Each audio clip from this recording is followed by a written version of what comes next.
নমস্কার বন্ধুরা, welcome to my channel SB explorer. তো বন্ধুরা, সকলকে জানাই গুড ইভিনিং। তো থাম্বনেলটা দেখেই তোমরা সকলে বুঝতে পারছো আজকের টপিকটা কতটা ইন্টারেস্টিং হতে চলেছে। তো বেশি দেরি না করে ভিডিওটা শুরু করা যাক। তার আগে যারা চ্যানেলে প্রথমবার এসেছো অবশ্যই সকলে একটা করে সাবস্ক্রাইব করে দিও। তো বন্ধুরা, যে আপডেটটা দেবো তোমরা থাম্বনেলটা দেখেই সকলেই বুঝতে পারছো, সেটা হচ্ছে 31 বছর বয়সী ভারতীয় ডিফেন্ডার সন্দেশ ঝিঙ্গানকে নিয়ে।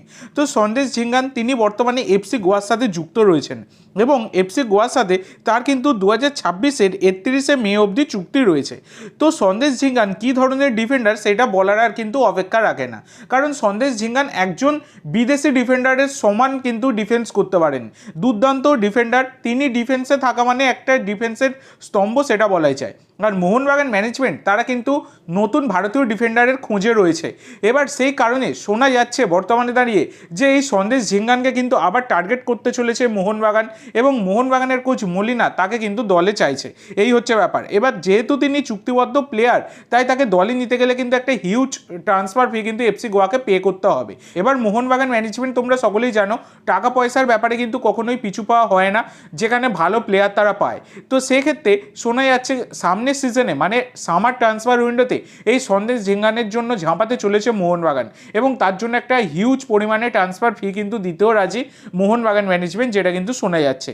তো দেখো, সন্দেশ ঝিঙ্গান এর আগে মোহনবাগানের জার্সি গায়ে খেলে গেছেন, কিন্তু ব্যাপারটা হচ্ছে তারপর তিনি বিদেশের ক্লাবে চলে যান, ক্রোয়েশিয়ার ফার্স্ট ডিভিশন ক্লাবে। সেখান থেকে আবার তিনি চোট নিয়ে ফিরে আবার মোহনবাগানে যোগ দেন।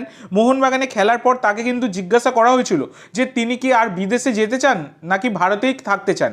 যদি তিনি ভারতে থাকতে চান তাহলে কিন্তু মোহনবাগান আবার তার সাথে নতুন করে চুক্তি কিন্তু করতো, কিন্তু সেখানে সন্দেশ ঝিঙ্গান জানান যে না, আমি আবার বিদেশে যাবার একটা চেষ্টা করব।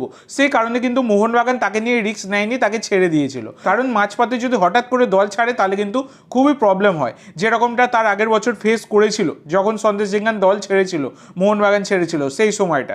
তো তখন কিন্তু প্রীতম ম্যানেজ করে নিয়েছিল ব্যাপারটা। তো আবার কিন্তু পুরনো প্লেয়ারকে দলে চাইছে মোহনবাগান, কিন্তু তার বয়সটাও হচ্ছে 31 বছর বয়স।